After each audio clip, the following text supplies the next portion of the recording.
life works out. Life works I out. like that. Yeah. It's not about what you did yesterday, what you did when you're 18 or 21. Life works out. And never look back and have great doubts about the decisions you made at different points. Just have confidence in what you decided to do. Plow into it. Enjoy it as much as you can. There's always something to be enjoyed. Do you really want to live life according to what others dictate? My mom's perspective is a bit funnier. She said, I wanted to send my daughter to SOTA because I wanted her to experience how hard the arts is so that she won't pursue it in the future. I think friends are much more important than like humor, like your own world that you create. Friends also help you create a world that you can grow in. Hey everybody, welcome back to another episode of Help Desk. As always, I am your host Drew, and today we have a really special episode that I'm super excited for you guys to watch. We have President Tharman, we have his wife Miss Ittogi, and we're also joined by singer Regina Song. You probably know her from her hit song The Cutest Pair. And we have Yusoff Rasid from SCAG, a content creator who does a bunch of hilarious videos that you've probably seen on your social media feeds as well. We had a really fun conversation about their careers, about the challenges that they face, and about overcoming those challenges as well, how they've done it. So I hope you guys enjoy the episode. Let us know in the comments if you did. Thank you guys so much for joining me today. I feel like a game show host, like the host between two pairs competing to be the cutest pair, maybe. Oh my god. Who would win that competition? So it's whether it's me and Yusoff or it's Jane and Me and Rasid. the Queen. I Song. see. We shall Regina. see. We should team up. Yeah, we shall Sorry, see. President, but I feel like you We're might well lose that one. Okay, we're here to talk about Yusoff and Regina, your careers and what you guys have done so far. Tell us a bit about it. Regina, maybe we start with you. How did you get started with music? Well, I got started with music when I was maybe 6. My mom sent me for piano lessons. Like almost every Asian kid, like, piano, music was something that probably parents would like their child to get to know and explore. But I don't remember liking it a lot. I was about to ask you that. Yeah, like I just remember going for lessons just because I had to, and because I dreaded it a lot, I would do my theory homework on the car, and I would cry because I couldn't finish it in time. Yeah, so And would the teacher scold you if you came back? no, she was like, without "Oh no, it's okay." Like, cause one time I went to class crying, and she was like, "Oh no, it's okay. Like, we can do it together." And I'm like, "Okay." So that was me when I was 6, and learning classical piano. Yeah. When I went to primary school, I got into Chinese orchestra, and I played the Chinese flute. So I Dizi. think, yes, the dizi. So I think I really started to like music at the time. I liked the collaborative process, playing with a band. Yeah, it was really fulfilling. I guess I always liked singing as well. Okay. I was always interested in like pop music, and I would always watch like Taylor Swift music videos as a kid. In primary school. Yes, in primary school. And like, of course, like anything music related would draw me in. Like, I would always be excited to like hear the NDP song every year. Yeah, I remember looking forward to it. So yeah, and Maybe this year's NDP song you like. maybe if I get the chance to, I would love to. To do NDP one day? Yeah, I would be very excited to. Yeah. Maybe President can put in a good Yeah, word for you good at some cable. point. I auditioned to go into SOTA with piano because I think at the time I was the most comfortable playing the piano. Yeah, and then like miraculously I got in, and I was like, oh, maybe I should go. And recently I asked my parents. Actually, no, not I asked my parents. I heard from them each of why they wanted to send me to SOTA. Okay. From my dad's perspective was that he wanted me to receive an arts education that he didn't get to experience when he was younger. Yeah. That was my dad's perspective. My mom's perspective is a bit funnier. She said, and I don't know jokingly or not, she said, I wanted to send my daughter to SOTA because I wanted her to experience how hard the arts is so that she won't pursue it in the future. My. Yeah, like she's a bit funny like that, So yeah, so there was my parents had very differing points of views. Yeah. Of course, my mom was very happy to send me to SOTA. She's like, yeah, go and enjoy the arts while you can. Yeah. So yeah, that was the start. Is your of dad an my artist journey. or does he do music or anything? Yes, both my parents like doing music, Okay. but they both studied engineering. Yeah, they were both engineering graduates. Okay. So I guess like this, I guess pursuing the arts or trying to be in the arts is not something that they're familiar with. Yeah, so I guess they wanted me to experience that for myself. Yeah. So Music, us- because music and maths, which is in engineering, right, are supposed to be the same part of the brain. Oh, really? Right. Really? So if you're good at music, you're probably good at math. Is Well, that? Yes, is that you the may left or not the be, right? but it's the same part of the brain. Ah, Wow, okay. I didn't know that. Ah, interesting. Are you good at math? I used to be. Yeah, Out when of practice. when it got much harder, I think not so much, but like, when I first started, yeah, probably. Okay. So- but I Regina, do you like haven't it. told us when you started to sing. Oh, yes. I started to sing properly, maybe when I started going to SOTA because I joined the a cappella group. Yeah, and I think from there I got a lot of opportunity to put myself out and discover my voice. Yes, I think that's where it really started. Yeah, I would say that being in SOTA was a very pivotal moment in my life when it came to the arts. Yeah. Because I feel like I definitely wouldn't be where I am without being in SOTA. Like playing piano, classical piano for 6 years. It was tough, but I enjoyed it. I think I grew to love classical piano. But at the same time, I also really liked singing. So that was the a cappella group, and then I joined a pop band. It's kind of in IB we call it CAS, but it's kind of like a CCA, just to kind of complement like the academics. Okay. Yeah. Interesting. So Some of the famous pop artists started off in classical, something like you, violin or something in an orchestra, right? And there's something to that, not just in terms of interests, but even in terms of skills and the type of virtuosity you develop when you're young that somehow shows up in another area. yeah, Did you feel that? definitely. I think learning classical music has shaped my brain in a way where I really learn about structure, and it influenced a lot of musical decisions. For example, in some of my songs, I like to put violins because I was very exposed to all kinds of classical instruments, like violin. Yeah, and I like to, and I think I prefer very grand sounding sounds. Okay. Like I like sounds that are very, it can be like sound ethereal. Yeah, so I think that's how it kind of shaped my Okay. vision Yeah. in music as well. Yeah. Yeah. Yusoff, you're a content creator. Yes, I am. So I suppose the equivalent for you would be if you were to really study like literature or something like Yeah, that. but I did not do that. Okay. Yeah. Tell us about that. How did you get into content Right. creation? So I'm fairly new to this. If you asked me a few years ago, I would have never thought that I would be a content creator. But I've always been drawn to like films and filmmaking. So like throughout my childhood, if adults asked me what I wanted to be, I would say filmmaker lah. Even though I probably didn't know what it meant. I in my free time I would make videos just for funsies. Yeah, and then so like naturally after O levels, I wanted to do filmmaking. I wanted to study film at Ngee Ann Poly, but I didn't make the cut because it's a very competitive course. So like I got my next choice instead, which was Jurong JC. Doesn't exist anymore. And then after NS, I considered getting into filmmaking again, but unfortunately, my dad got sick around that time and eventually passed on. So as the eldest child of 4, I had to, pick up the mantle. Yeah. So, I decided at the time that the most practical decision for me was to just get a stable job lah. And I signed on with the Singapore Police Force, spent a few years there.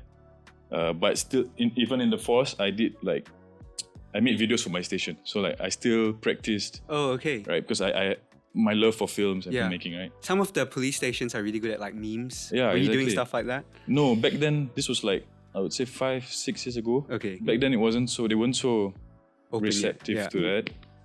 But nowadays, like the SPF's social media pages are Yeah, blowing yeah. up. Yeah, but after my bond ended, I was like, okay, if I didn't pursue my calling now, like maybe I might never do it. So I left the force. Gave myself about 6 months to like figure things out.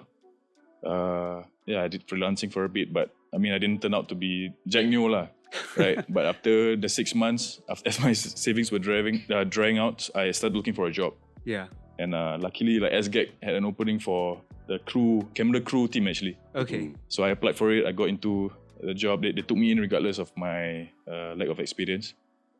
And then from then on, I learned. I got into writing scripts, appearing on screen a little bit. Yeah. And then in that kind of environment also, I started creating my own content lah. So yeah, for the past couple of years, 2-3 years, I've been also creating content. And I think at the core of filmmaking is storytelling, right? And I found my platform through content creation. Yeah. Very nice. But I must say, you're actually very, very good. You're Thank you, funny. You've got enough quirks that, when you start watching one of your videos, you don't know how it's going to end up. Right. And there's always something quirky in it. You also sing very well. No, not as good as Regina. You I sing mean, very well. not many people Well, are I as could good close as my Regina. eyes and think it was P. Ramlee at points. I love Wow. Piramli. Do you listen to Piramli? Yes, of course. Of course. Did you watch his Legend. films when you were young? Of course. It's a staple for Yeah. Malay households, I think. Okay. Still a classic. It's my inspiration, Piramli. Yeah, what are Yeah, some of but- your other inspirations when it comes to content? I like to watch like old British shows. I don't know if you've heard of Brass Eye. They're like mockumentary, satirical Okay. shows. And I don't know, I draw inspiration from all this like older stuff a little bit, not in the mainstream. So the video that Preston showed me of one that you had made was the one where you had decided to disappear. Oh, yes. And it was really hard to classify in terms of genre or type. What, as you say, when it started, you don't know how it's going to end. I didn't know it was going to be funny or sad or even a sort of study on suicide. It was a very interesting piece.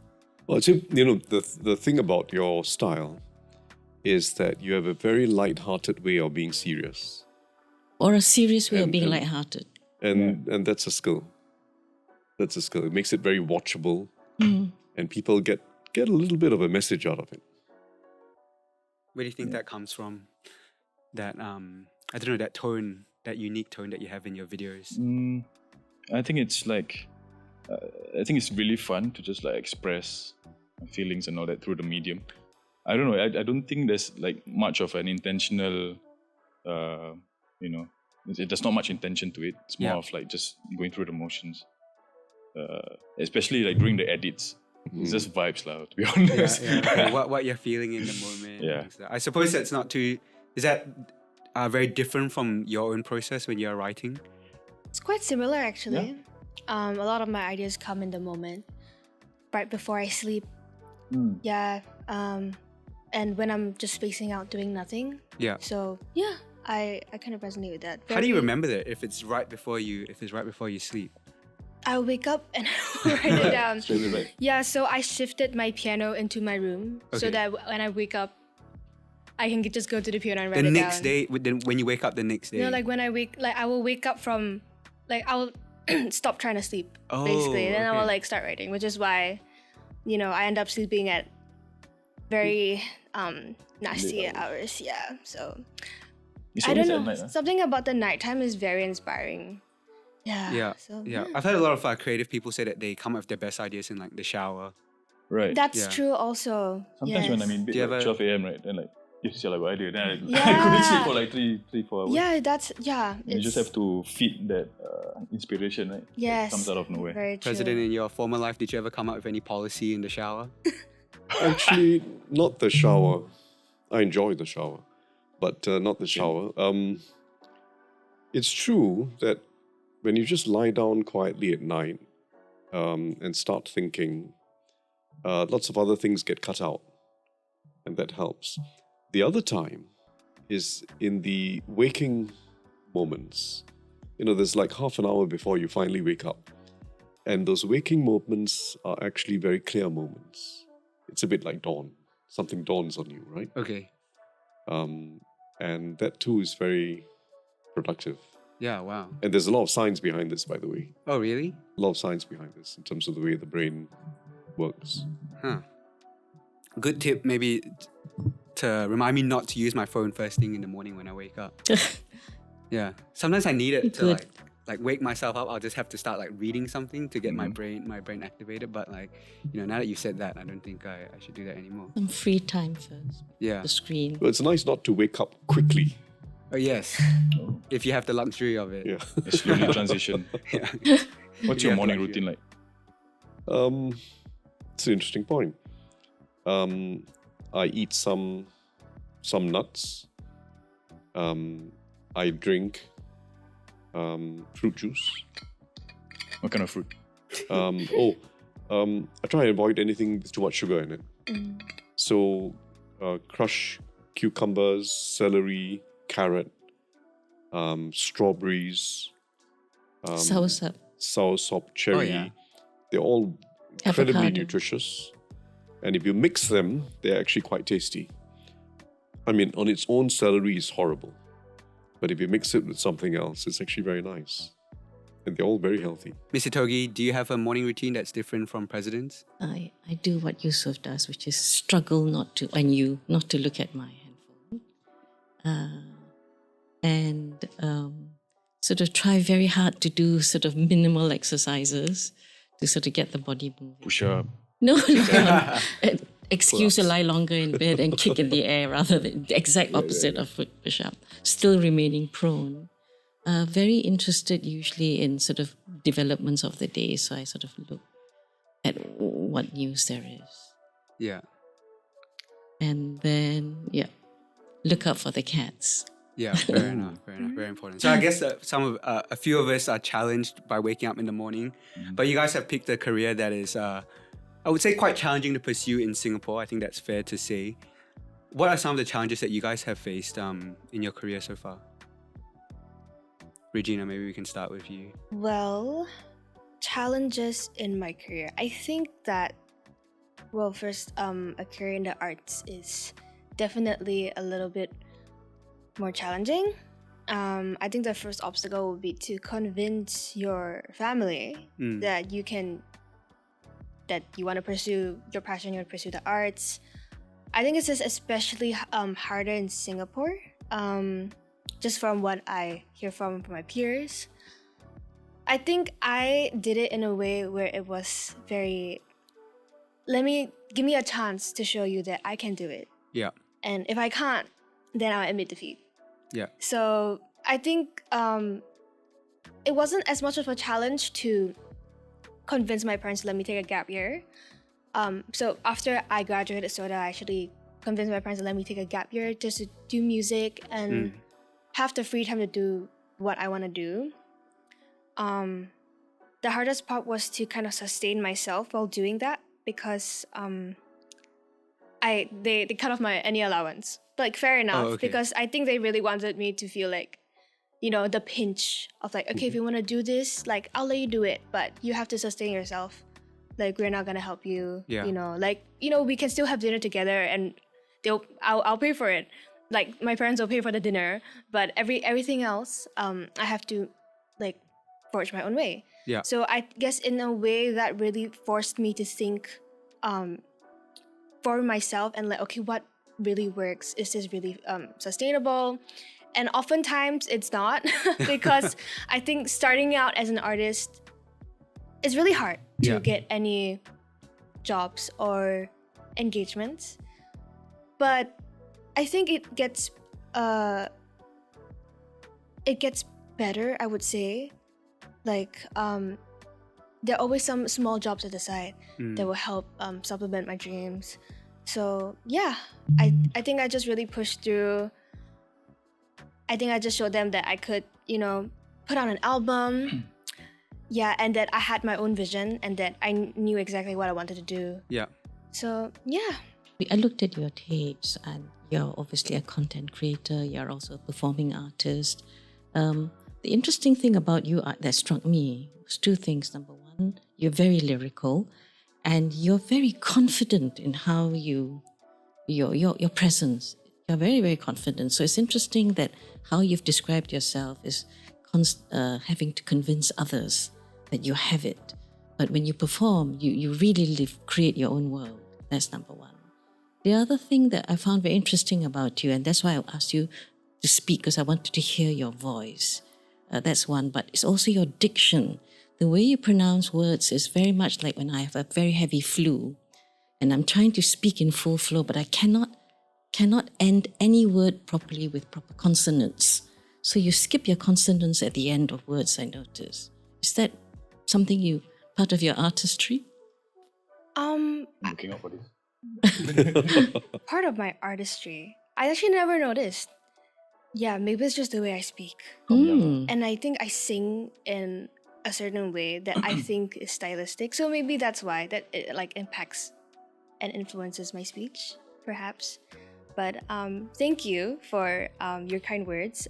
I would say that confidence took time to build, definitely. I didn't grow up being super confident. It was a lot of convincing myself also to just be brave and be myself. Yeah, it was actually not the easiest thing to do because I was someone who was always afraid of judgment. And I would be especially afraid if I were to fail because I fail not in a way, I think failure is very subjective, but for me it's my video doesn't do well, doesn't gain any traction. I feel like that's a certain kind of failure that I feel like I will have to learn from. So yeah, it was an entire process actually becoming confident. Yeah, I think confident it can be made up almost, yes. But I would say a certain part of me is confident, but there's a certain percentage that I feel that it's just, I have to be. So I just kind of force myself, I push myself a bit. Yeah. Yeah. Fake the confidence. It's very so you reach- convincing. It's like a perpetual thing, right? You gain confidence from doing something enough times to Yeah. know that you can do it. Yeah. Even that's That's why it's really true. important to just push through. Yeah. Right? Going into content creation, I mean, you mentioned earlier that you didn't have experience in the Yeah. industry. How did you find yourself building up that confidence to put yourself out there like that and to Right. write the scripts or to appear in videos and stuff like that? I think on the back end, it's just like accumulating knowledge. I learned as much as I could on YouTube, however I could. And then just through experience, just putting myself in a kind of environment that allows me to learn all these things, like getting a job at a social media company that helped me gain confidence. And I just got really lucky to get all the opportunity to, practice my filmmaking in a way. But if you're talking about challenges still, I think the main thing at the start was like the fear of failing. Yeah, because for me, if I failed whatever I was trying to do, it meant real consequences, right? For my family and all that. Yeah. So when did you feel that you were not failing in content creation? What work or what response did you get that made you think you turned the corner? Right. I guess when my content started getting traction, and when I get messages and all that, people telling me your video sort of made my day and all that, getting that kind of validation, that was nice. That's sort of like a signal to know that okay, I'm moving in the right direction. I mean, I'm not particularly doing filmmaking per se, right? But still, I'm moving in a good direction. I think you make a very good point, which applies to many people, which is that very few people start off confident in anything. And you always wonder whether you're really going to be good at something, whether you're going to make it. But once you start doing something, and especially if you like what you're doing, and you just keep improving and learning as you go along, confidence builds up. So you don't start confident, you only become confident over time. But it helps to enjoy what you're doing, which I think you clearly do. Yeah. and like just showing up, I guess. Even if you think like, I might not be good at this. I might not be good at this podcast, but just show up, right? Just experience right. it. That's me every episode. As well, yeah. That's right. No, it's a very good lesson. I mean, it applies to so many of us. Like showing up means like half the battle is won, right? Yes. Sometimes. President Mr. Ittogi, I mean, you Yes. guys seem like extremely self-assured and confident people. Was it always the case for you guys growing up? See, I never had an ambition in life at any stage of life. I just never had ambitions. I never thought, well, I got to be this, I got to get to this position or that position. And I guess I was lucky because at every stage, when I was young, as a kid in primary school, when I went to secondary school, as I went on to university, I was just able to choose to do something that I enjoyed. So in school, it was sports. My entire life was sports. And I really enjoyed it. I spent a lot of time on it, losing and winning, training with my friends. And to take Yusoff's point, over time you become confident. I didn't start confident in anything, but you just plow into it. You plow into it, particularly when you're with others, you're plowing into it together. And over time, you just get confidence, the confidence of yourself individually, but also the confidence of being part of a team. So that's been my life. I've never had ambition to be this or that, but I've always liked the idea of doing something that you enjoy, trying to do it well, and going through all the difficulties of learning how to do it. I did that because it's a hockey stick, by the way. Yes. But there are many other games I played. And that's how you become who you are. Yeah, that's an interesting question. I've never thought of myself from that lens.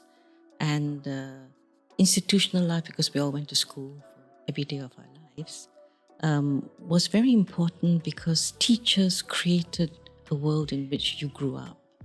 And I didn't plow into life. My president says it. I think I sort of grew like a plant wherever I was. I just responded and turned to the light. So teachers who were nice, who were good, I responded to them and never cared much about where there was negative responses from teachers. They were never fully bad or fully good, but on specific days they would have their moments. So those who were really nice and good and sensitive to the needs of girls just responded. And I think over time when I connect all those dots of those moments of kindness, positivity, of very good teachers, I think that gave me a self-assuredness, actually. Actually, that's a really nice analogy, a plant. Because you just Because a plant respond responding to the light, to those who are responsive to the really senses. nice. And now when I That's very think nice, back, yeah. there were some not very nice people, but those who were really nice protected you and created a world for you that you could grow in, I think. It's there's- still like sunlight. Yes. Yeah, Plant. sunlight, Yes. and there's so many other And a privacy of plants knowing have you. lots of sensory. Right. And when a capabilities. teacher knows you, there is a privacy, a sort of invisible shield around you. And so, self-assuredness actually comes from that too. Interesting. Different from me, but very interesting. It reminds me of there's something which was once written by a very famous Chinese artist, probably the most prolific of the 20th century, Chang Ta-Tian. And in fact, he inscribed this, which I remember, on a painting by a famous Singapore artist, Fang Changtian. Fang Changtian was Came to Singapore. became a famous art teacher in Whampoa Secondary, taught many of our local artists. And he had done a painting called The Rattling Bamboo. And Chang Ta-Tian wrote an inscription on it. It was fascinating, two artists, and Chang Ta-Tian, this famous artist, writing the inscription on it. And the inscription said, "When in peace and happiness, paint an orchid. When feeling indignant, paint a bamboo." And I think we each have to have parts of our life where we think it's about orchids, and parts of our life where we think it's about bamboos. Hmm. You can't get peace and happiness if you're not at some points indignant and wanting things to be better Yes. and standing up for what you believe in. But life can't be all about being unyielding and rattling in the wind. You need to also feel like an orchid. Very philosophical. Yeah. I like it. I think if the next content, the next video you put out, or the next song you put out is very philosophical, we'll know that it started from Bamboo and this orchids. podcast. Bamboo orchids. Yeah, you yeah. know. Yes. Okay. No, I really It's like a that nice idea. metaphor. That bamboos and orchids have to be the way we define ourselves as well at different points in our life. And the bamboo isn't just resilient, by the way. No. It's also indignant. Yes. It rattles in the wind. Stand upright. Regina, there's something interesting that you said earlier that I wanted to ask you about. I mean, the thing about your mom sending you to Sota to hope that, I guess it would show you how hard this life would be if you were to pursue it. Did she take much convincing when you wanted to, put a lot of time and effort into your music career? Actually, no. I don't think it took a lot of convincing for me to convince her for me to take a gap year and want to do music. Yeah. I think it was just she really just let me do my own thing, Yeah. and she didn't expect that it would get anywhere. Okay. Yeah, so I think in that way I'm very grateful. My parents have both been very amazing pillars of support for me. My mom is like a sister to me. Yeah. So I feel like her trust and support would mean a lot to me. Mm. I think I'm always thinking of what is the next thing that I can do to show that I can do it. I think it like really boils in with the convincing thing. I actually didn't like notice it was such a thing in my head until like today. Okay. I didn't realize that I was like always subconsciously trying to convince my parents that I can do it. Yeah, interesting. I actually just wrapped up my first tour, which is crazy. I did not ever think that would happen. You toured the region. Yeah, I right? toured the region. Yeah. I went to. Congrats. Thank you. I went to KL, Bangkok, Jakarta, and Manila, Wow. and my eyes have like opened because I realized how big the music scene actually is. I think it's very easy to be confined in a bubble because I mean my parents have only lived in Singapore, so that's all they know. And then going overseas, I mean my parents followed along as well. So one parent would go to 2 countries with me, then the other would take the other 2. So I think through this tour they have built some confidence that actually this is maybe not that bad. Like, I think this is getting somewhere. So yeah, it's like milestones like these that I feel like give them more confidence that I can do what I want to do, which is being an artist and being a songwriter. Yeah. Yusoff, you were the main breadwinner for your family after your dad passed. Did you have to have a hard conversation with your mom and your siblings when you decided that you're gonna leave the force to pursue your passion? My relationship with my mom is also similar to Regina and her mom's, because my mom is like only 20 years older than me, so we're pretty much like bros. But yeah, I'm really lucky because she has been the biggest cheerleader for me. So obviously I had to try to tell her, Mom, I'm going to try something new. Is it okay? Would it be too hard on the family or something? But she has never made it seem like I'm making the wrong move. She has been supportive. Every step of the way. The luckiest man alive. Very nice. Very nice. Did you guys have anything you wanted? Where did you reflect on how you grew up or even what it was like in the police force? You must have had a way of interacting with people. Because when I look at your videos, right, it's just that ease with which you interact with people. The humor comes from interaction. So what was it? Was it the CCAs you did, the friends you had? What was it? That's a very good question. I haven't really thought about that. Maybe I feel like if I can speak about like maybe my relationship with my dad, it was very different from that of with my mom. He was pretty I wasn't that close to him. And I felt like around him, he was very fierce at the same time. So I had to like sort of like walk on eggshells and all that. So maybe from that, I developed a sort of, you know, see the humor in things around. Yeah, maybe Interesting. CCAs. I was in uniform groups mostly. I also played sports, rugby. Yeah, you look like a rugby player. Not really. I lost a lot of it.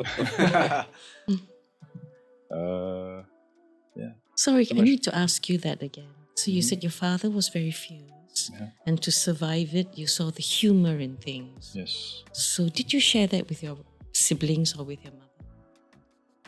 Yeah, I always make fun of my siblings. Share this sort of feeling. It's because you created a private world to survive something that was a bit hostile. I don't think I necessarily did that. I didn't talk to my mom about this. I just sort of did it. Yep. Yeah. Yep. And how important was brass eye in your humor? So is it? In your sense of humor? Because you said you watched the series a lot. Quite a bit, yeah. How do you get into brass eye in the first place? I accidentally came across it actually. You know, there were various shows that I came across that came from that time. I don't know if you've heard of Duff Marenghi's Dark Place and all this. It's just recommendations given to me. So I guess the algorithm sort of shaped my interest and all that. Okay, great. Yeah, it's that. Okay. No, go ahead. Sorry. Maybe to add on to that, maybe my experience in the SPF also, because I was like a ground officer, you know, in uniform. I interacted with all kinds of people on the ground. So from there, maybe, you know, I saw, you know, I observed people, and I can, you know, there's humor in everything. Yes. Yes. Not to belittle anyone or whatever, but it's just like sometimes, I learned from all these experiences that I got. Okay, we're going to head to the questions that were submitted by you guys. But if you are watching this right now, if you're at home, if you have a decision that weighs really heavy on your chest, if you have some sort of dilemma, some sort of life decision that you have to make, and you need some help, you can write into us at the link that is on your screen right now. You can find that same link in our show description. And who knows, you might get people as talented and as smart as President, Miss Ittogi, Yusoff, and Regina to answer your question. Okay, you guys ready for our audience submitted questions? Cool. Yes. Okay. Thanks, I love the enthusiasm. Okay, this one comes from Ronnie. It's a bit of a long one, but stick with me here. Ronnie writes, I feel really stuck and tired and just need a break from life. I wonder, how does President Tharman pace himself despite having so much important work that keeps coming? I am only managing multiple CCAs in school, but hold quite an important role that makes me feel like I can't drop the responsibility and I have to keep up with all the work despite feeling burnt out. Some context, I've been struggling to recover from burnout ever since I pushed myself to give my best shot for my final exams in Polytechnic. I am now in year 2 in a local university and found that I've reached a different state of burnout. Recently, I broke down and I found it hard to even move or get out of bed. Always wanted to go for counseling services, but have never found a good one. My friends have always asked me to take on lesser commitments and to reduce my CCA and activities, but I found myself having to take on more things due to the rising competition to get a job after university. So what would you guys say to Ronnie, who's dealing with burnout and has a whole bunch of responsibilities, it sounds like? Just walk on grass. Walk on grass? Take a break. Yeah. How do you guys deal with burnout? I mean, I'm sure it's a big thing in all the work that you guys do. Here. Regina? Wow, burnout. I think because I just started, burnout is, I mean, I don't feel like I'm close to burnout. Okay.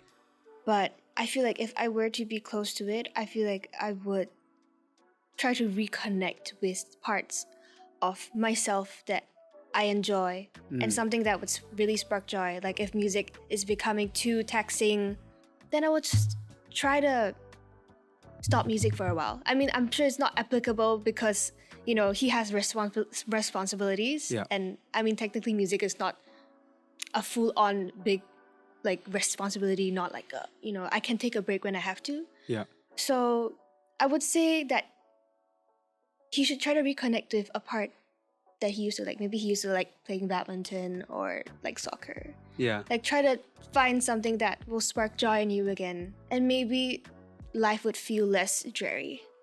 Yeah. Yeah, That's what I interesting. think.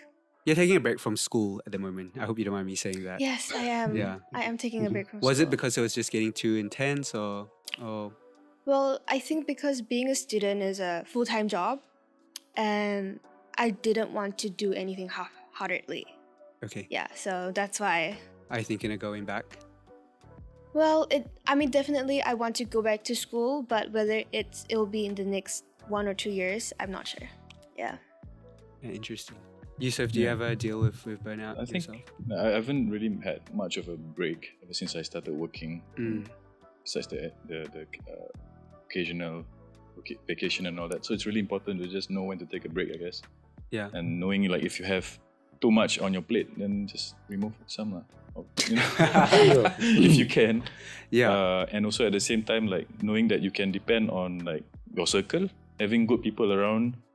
When you're feeling like you're close to burnout, like I feel like I haven't really, like Regina, I'm also pretty new, so I haven't really experienced burnout, but maybe close. Yeah, you guys So, don't like- get tired at work?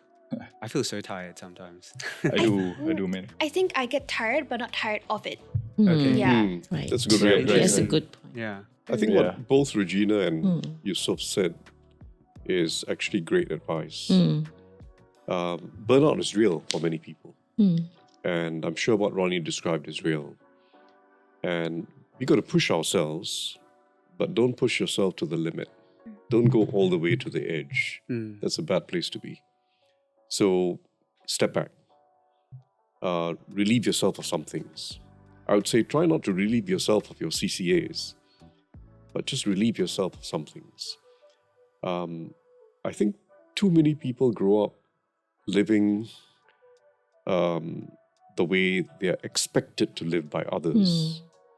So don't let others decide how you should set expectations for you.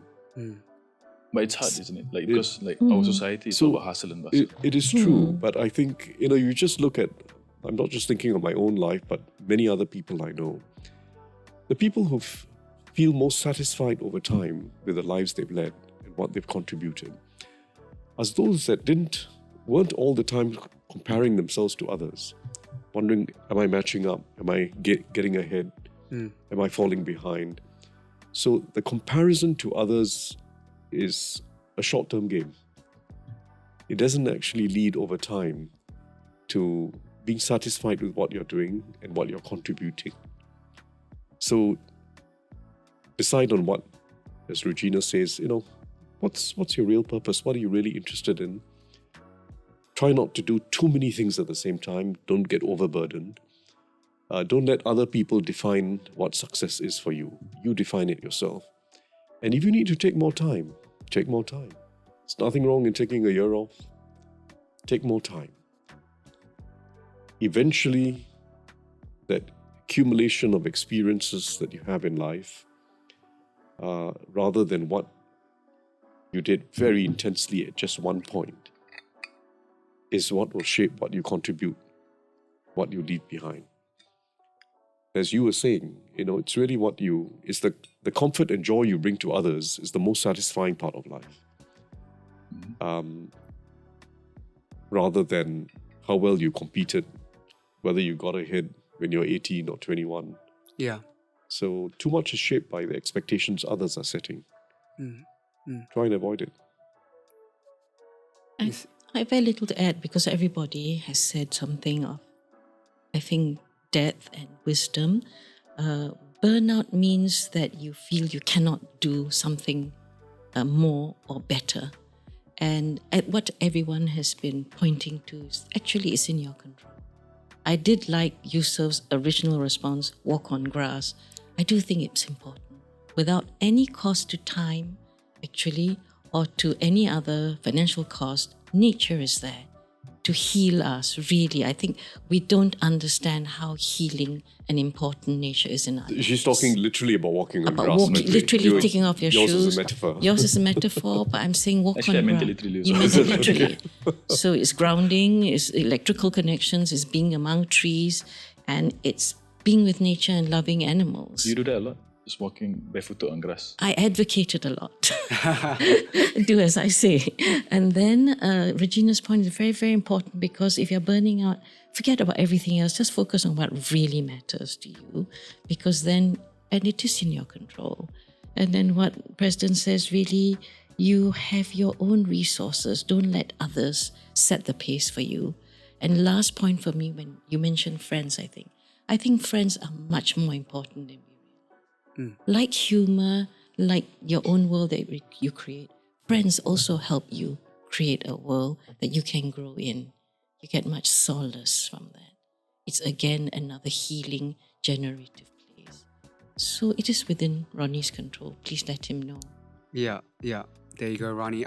There's something that you said earlier, President, that really spoke to me, was that, don't let other people define what is success for you. And I think that's something that I find when I was at uni, at least, I remember that feeling of you want to graduate and get the best job possible, and that's defined by the highest paid job. And I went to SMU, and there were certain firms that people knew as like, oh, these are the most prestigious ones, even for internships as well. But a lot of my friends who went to jobs like that weren't exactly happy with their jobs afterwards, and then subsequently left after a few years. So I feel like in our bubbles, oftentimes we build up this image of like what it would mean to get a job after university, or what it would mean to be successful afterwards. But so often it's not actually what we really want. If we're honest with ourselves, it's what other people want, and maybe what some people in our family or whatever want for us, but it's not necessarily what we want. So I guess it's worth having that conversation with yourself, or sitting down with yourself and thinking about, what am I really trying to achieve, and why am I trying to achieve that? There was something that he said at the end of his question that was about the rising competition to get a job after university. With you guys, do you ever feel like you should be doing more to make yourself competitive in your chosen vocation? And I'm sure, when it comes to campaigning and politics and stuff like that, I'm sure that was a thing that you would have thought about as well, President. Well, it's a continuation of our last discussion. Life works out. Life works out. I like that. Yeah. And it's not about what you did yesterday, what you did when you're 18 or 21. Life works out. And never look back and have great doubts about the decisions you made at different points. Just have confidence in what you decided to do. Plow into it. Enjoy it as much as you can. There's always something to be enjoyed. Even in a job that wasn't your ideal job, there's something to be enjoyed, something to be learned. And it stays with you, because nothing is wasted. Nothing is wasted. Everything you did, the piano you did when you were young, being in the police force, right? Everything stays with you. It's somewhere inside you. And eventually the full person you become reflects all these experiences. You become what you are. Dealing with competition, do you guys have anything to add on that? I would Go for it. I would say competition and feeling competitive can be a good thing. For me, at least, it was. Yeah. I think I never liked being in a school environment, and when we had to be graded on, based on a scale. Yeah. Like, oh, this is your merit and whatnot. Like, I think I never liked being in school. So being out of school, I was more comfortable. So being competitive sometimes can be a good motivating force. So Yeah. I think I just use it to motivate me more than let it stress me out. Yeah. Yeah, I agree with that. Except maybe got to also balance it lah. For Because sure.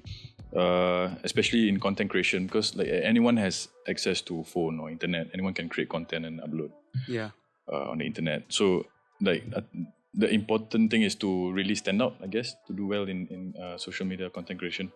So competition, I guess, like knowing what the numbers are of like other creators and all that, that's important, I guess. But at the same time, it's not sustainable to continuously compare yourself to others.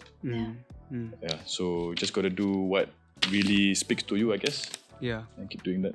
I'll tell you a story about as you're saying that, I was thinking of something that happened to me when I was in school. And one of the things I did was athletics. And when I was young, because I was sort of taller than many kids and I was quite fast, I was very good at athletics. And this was the day of the athletics finals in school. And before the finals, I had already won a few events. So I could have easily become the overall champion. But I just had to win one more race, which was a 200-meter race. And then it began raining. And in those days, we didn't have spikes. We ran either barefoot or with ordinary shoes, you see, in school meets. And I was in the lead. And then my best friend, who was in the lane beside me, slipped and fell. And I just remember I instinctively stopped rather than ran on to win the race. And if I think of it now, I feel more satisfied because I did that. I feel more satisfied. I didn't need to be the overall champion. That's the exact opposite of something I did when I was in school. I was doing cross country with for like a school cross country, and me and a friend, we ran the whole way together. And then as we approached the finish line, I don't know, something just got into me. You push him.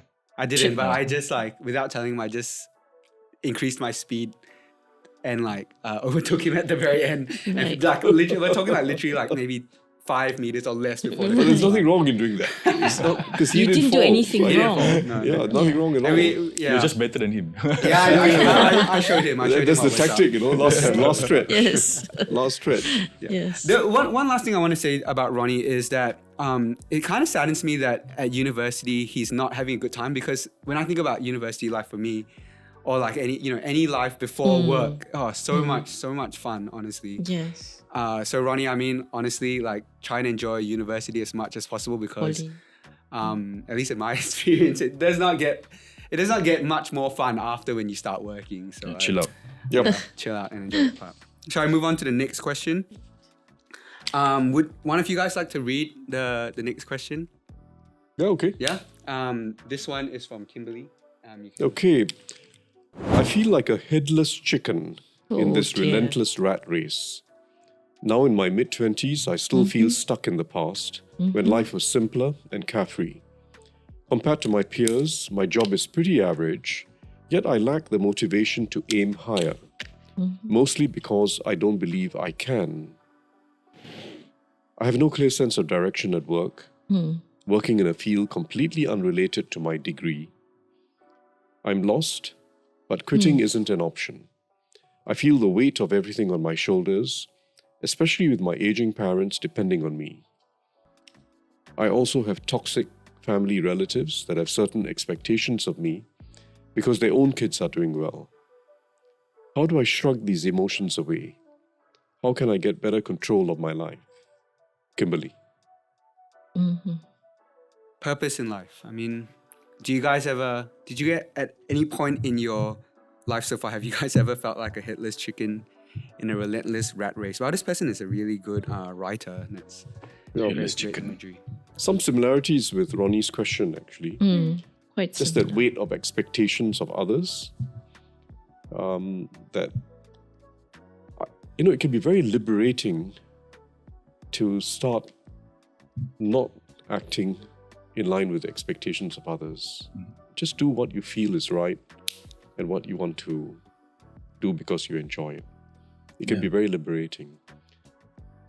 And thinking about that purpose in our lives, it may not be the purpose that lasts all through life, but at each stage have a purpose. And realizing that actually the comfort and joy we bring people, the relationships we build, and our duty to others. Duty is itself a purpose. Just our duty to others gives satisfaction. It gives satisfaction. So it's not just who got the best job, who's advancing faster, but it's who's being good to others. Yeah. And being good to others is a very motivating thing for us. There's something that Kimberly mentioned about lacking the motivation to aim higher. I mean, you guys have obviously, I think, achieved like quite a certain high standard in your work.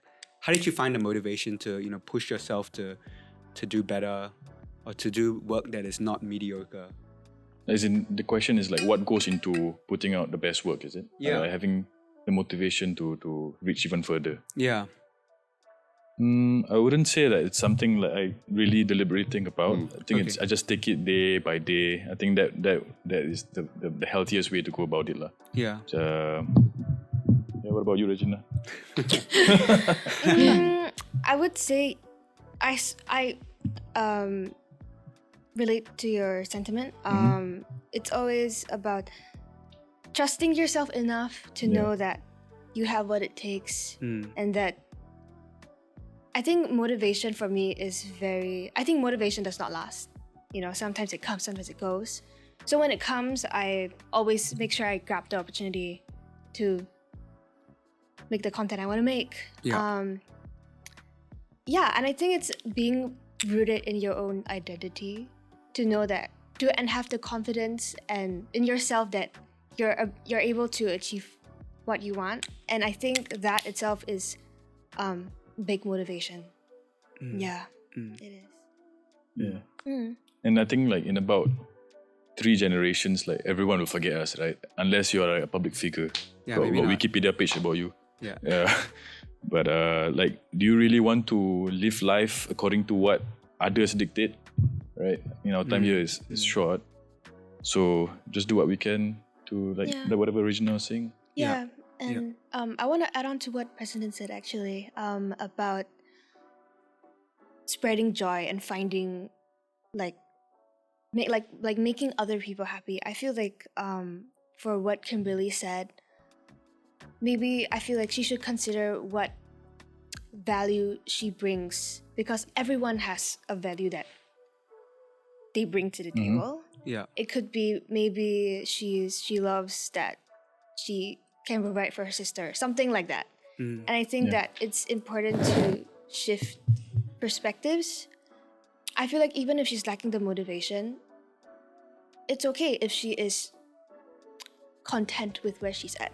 Yeah. I feel like there's no need to compare to someone else, as long as you feel like, okay, I might be at this stage of my life, but hey, at least I have this. Yeah. I feel like the perspective, a shift in perspective might really help her. We often get some version of this question on Help Desk. And one of the big themes in this question that I see amongst the people who submitted is this question about purpose and work, and whether you must feel purpose in your work. Right. What are your guys' thoughts on that? So that's why Yusoff took some time, because Yusoff was wondering whether it's motivation to develop that particular work that person is engaged in, or general motivation. And that's the question that you're asking. I do think, I agree with Regina, shifting of perspective actually means motivation doesn't have to be in the context of the specific work you're doing, which means caring about the context in which you're in, which is multi-concentric circles. There's your own personal life and your family, your life and your friends, your life in your community, your life in your country, your life in the world today. And if it is rotten as it is, then it also comes back into the internal circles of who you are. And so we should posit ourselves properly in the world and in life, not just in our private personal struggles, because they may be trivial compared really to what's happening around us. And so you say this question comes often, and the the insight that I find useful is the saying that we best find ourselves when we lose ourselves in the service of others, which is really what President is saying. The juxtaposition between being lost, what is the meaning of being lost? You're not stuck in forever in a moment. But if you put yourself in the context of life, where there's change, there's happenings, and there's so much more that you can do, whether at that moment in your life or for others. So it's a little bit related to the first one, where you have to put yourself in a social context. This one is in the context of life too.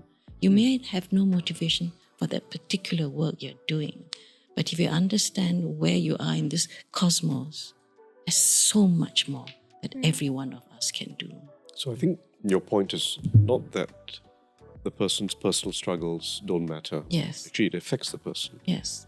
But a way to escape from those struggles or to get past those struggles is actually to absorb yourself in the difficulties of other people and find that actually you can be quite helpful to others. And it's a wonderful way in which when you serve others, you're also serving yourself.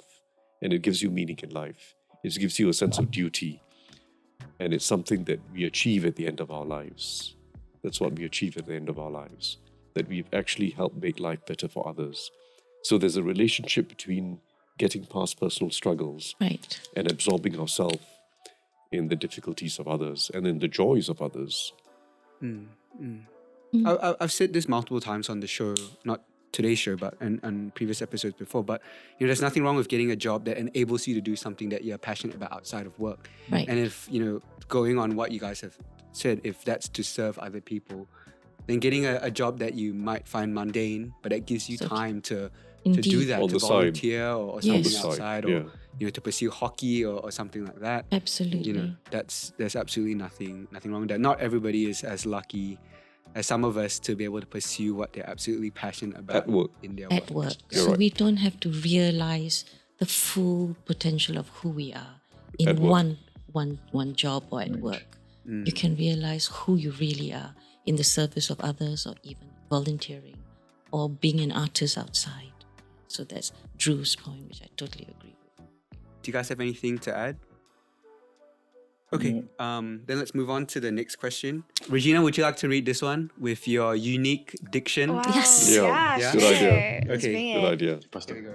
Okay, oh, it's quite long. Okay, this one's from Uni. I've been passionate about healthcare, but have faced challenges meeting university pre-requirements over the past 2 years. I've taken different steps for my passion, volunteering, gaining experience, and improving my application, but it still hasn't worked out. The process has been draining and disappointing, but I am probably giving it one last shot this year due to circumstances. What would you suggest for someone determined to break through? Your advice and encouragement could mean a lot to me. Uni. Yini. So she's been trying to get into a healthcare course at university, but has failed over the past 2 years. Medicine, probably. It's probably, yeah. It could be nursing. I don't Well, know. the thing is, there are actually so many dimensions to healthcare now, and you may not get into the course that you ideally wanted to get into, but you can get into something that's related to that, that's allied to that. So the allied healthcare professions are now growing. And once you get into one field, there's a way in which over time, in the course of your career, you can start moving into other fields. So I would say not knowing enough about exactly what she's applying to, think of applying to something that's adjacent or related to it. And if you still can't get in, then continue to volunteer, continue to just develop it as a hobby. And you can even do some courses on your own. Do part-time courses, do something on your own. You even get certification for it, which you can eventually present to an employer. So there isn't just one path. There's one very competitive path, we know, but there isn't just one path. What about like studying overseas? Maybe that's one viable alternative. Not many people do. Yeah. Expensive though. It can be hard. It can be hard to. Some places are a bit cheaper than others, but it is more expensive than locally. Do you guys ever think that there's a point where you should give up on your passions? She's tried for 2 years now and failed, or he. I'm not sure. I don't know. Yeah. Sometimes rejection could be just redirection, perhaps. Maybe she might want to reconsider. Like, if the course thinks that maybe she's not suitable, maybe she should reevaluate. Yeah, maybe because if she has tried 2 times, maybe the 3rd time's a charm. Yeah, that's the same. Yeah, but at the same time, it's like, if you've already been rejected twice, maybe you might want to reevaluate. Yeah, that's what I think. Like the president said, life goes on, right? Yeah. Well, I mean, another way of thinking about it is, see, why am I interested in healthcare? Right. It's not healthcare per se, but it's something about the nature of the job, right? I like caring for people, or maybe I like medical science. There's something about it. So if you identify what is it you really like about healthcare, then you can think about some other paths, some other causes, and other jobs which also have a bit of that, you see. Yeah. So, for instance, care jobs. There's so many care jobs. If you think about medical science is now a much broader field than just doctors. It applies to a whole range of fields, of research, of work, of being even an assistant in a firm.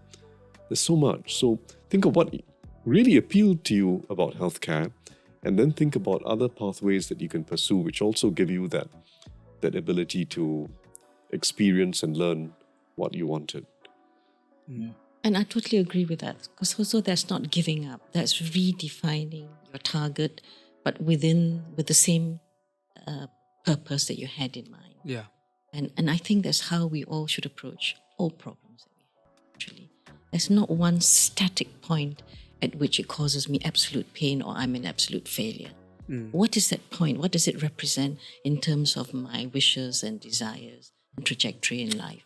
I think if we see it that way, we are all in a dynamic relationship, even with our own sense of our success and failure. Yeah. Yeah. We're all like water, I know. Yeah. You know, it's coming down a stream, and then there's this big boulder. You can't get into this course. Water hits the boulder. Yeah. It just finds its way around it, and there are all kinds of little streamlets that come out of it, right? And eventually they merge again. Yeah. Or just keep going, and then after that, the boulder. That takes a few hundred years. Thousands, actually. What can I ask you guys? What is the last thing that you failed at? What's the last thing that you guys experienced a failure in? Maybe we can go. We'll do a you, Regina. I think there are some things that I cannot learn unless I am actually in it. For example, when I am on tour, like what I do when the mic dies. Like, you know, I have to like stay calm, but like, what do I do? You know, and then like I'm like, hey guys, let's sing the bridge with me. And then like when I sing the bridge, my mic dies. Embarrassing, but yeah, sometimes it's like you gotta just be in it and learn. So there were many learning curves during the tour that, you know, I would say like things that like mishaps that happened during the show that were quote unquote failures, but it's just how it's just trusting my band and myself that we can handle it, like we got it, you know. So yeah, just stay calm, stay put, and look around like, hey, who's gonna help me? Yeah, so that was the last time. Right, I guess for me was like the fact that I didn't do that well in school. I guess maybe like my last like proper full-time years of schooling was probably JC. Yeah. And I didn't do particularly well for A levels. Maybe like if I had done better, I could have gotten scholarship or something. I didn't have to sign on or something. But then like life works out, right? Like if I had made it to uni or like did some film course on a scholarship or something, maybe I wouldn't be here. I'd be doing something completely. And I'm fine with that. I'm fine with where I am now, and yeah, I think it works out in the end. Yeah, wow, you guys were also, that was deep. I was just going to say like, I don't know, I made a really dumb typo in an article that I wrote recently that's really embarrassing. Yeah. President? Any failures, trivial or deep, that you are comfortable Actually, sharing? I mean, to be quite candid, because I grew up not worrying about failing. So, for instance, because I had a problem in school, I couldn't pay attention at all. You and I still didn't know have what, it. and Your wife speaks. and I didn't know what was going on, and I just had no interest in my studies. So really, I would very often, literally, I would have a report book that would be full of red marks. Okay. And I would come home, and unfortunately, your parent has to sign your report book, right? Yeah. So, and I remember even when I got to, at that time, it was called pre-U, and it's just full of red marks because I just didn't study at all, right? My father looked at it, and he looked at me and smiled and said, "You'll have to make your own life." And I said, "Yeah, that's true. I'll make my own life." And that was it. And he signed it and gave it back to me. Okay. And that's a real gift I had. A gift of having had parents who just put no pressure on me. And I knew I would make my own life. And I didn't mind failing these subjects, right? Because I knew, well, eventually if I really need to, I can learn the stuff, you know? So, there's something which Roger Federer said that's always stuck in my mind. He said it very late, I guess at the end of his career. Probably the top, in my view, the best tennis player ever. Yeah. I mean, there's another guy, but I think Roger's a nicer fella. Have you met him before? I haven't met him. Okay. And he's played something like 1,526 men's singles games. And he said, of that 1,526, how many points do you think I won? Because in each game you're winning and losing points, right? He said he only won 56 of the points. So he was losing points as much as he was winning. It's like close to 50-50. 56%. And he said basically, you just have to, you lose and you lose and you just keep losing and you learn to deal with it. And that's what made him the best player on the circuit. Life has losses. He's such a success. It's because he bought into On shoes that he became world famous. Is that right? He lent his name. He bought 3%. I Do you have a see. sponsorship deal with On? No, because I was trying to understand what was so good about it, and Okay. I realized Roger Anyway. Federer lent his name. Yeah. I mean, the longevity of his career. Oh, yes. is That's right. insane. But he had a nice philosophy of the game. Yeah, it was very nice. Can I come back to you, President, on what you mentioned earlier about your dad? And correct me if I'm making an assumption here, but I seem to feel like that is not how most Singaporean parents would react to Yes. a report card like that. What do you think has to change in our society for people to have, I guess, the perspective that your dad did? Well, I think, you see, basically, parents just have confidence in their children. They are what they are. They have a lot of their capabilities already by the time they are teens. Some are undiscovered, some are discovered. And life will draw them out, you see. Life will draw out all your capabilities. So it helps when you're growing up to do your sports, do your dance, do your art, do everything. You can't just be doing your studies, because that's the way you're developing many capabilities without you even realizing it, including the capabilities of just interacting with others in everyday life, right? It all turns out to be very useful in life. So life is not about what your kid achieves at age 18 or even 28. It's 38, 48, 58. Can I add to that? I really want to add to that, because where I was practicing as a lawyer, a lot of staff would take leave when their kids were having PSLE. So I could know whose kids were going to PSLE. And having a conversation when I asked somebody, so what do you do on your PSLE leave? So she tells me she sit with the kids and he does his 10-year series or whatever. And I have to be a strict disciplinarian. And what do you do exactly? I'll cane him. So I said, can I just stop and think with you? So you're the one who most loves the child, and the child looks to you because you're the mom or the dad, the one who most loves me and accepts me, quote unquote, what and all. But yet you are harshly disciplining me and marking me as a failure when I can't answer the question that I'm supposed to answer in a particular way. I said, that's exactly the wrong way of doing something for a child. You are the one who most loves the child, and you are marking the failure indelibly by punishing them in your own way. School and institutions, we accept that because we are all in competition, we're in the public arena.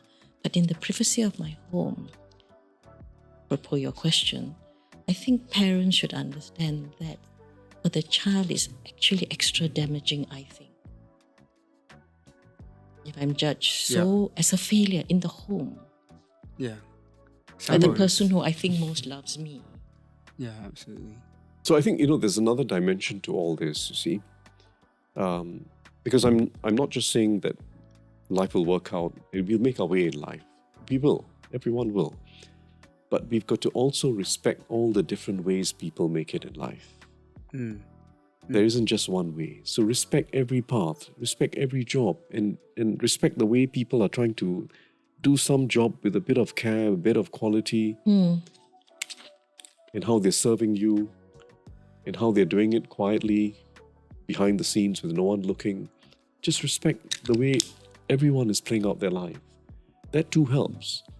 You can't have a stacking of occupations where only the ones at the top are respected and the ones not at the top are not. Actually, every job, every task has to be respected and appreciated. That too reduces this pressure, you see, of conforming to one definition of success. I think on that note, I think it's a really good time to bring this to an end. Thank you so much for being so generous with your time today, Miss Ittogi, President, Yusoff, Regina. Any last words from you guys? Where can people find you on social media? Anything to plug? Yeah, thank you so much for having me. It's been a really interesting conversation.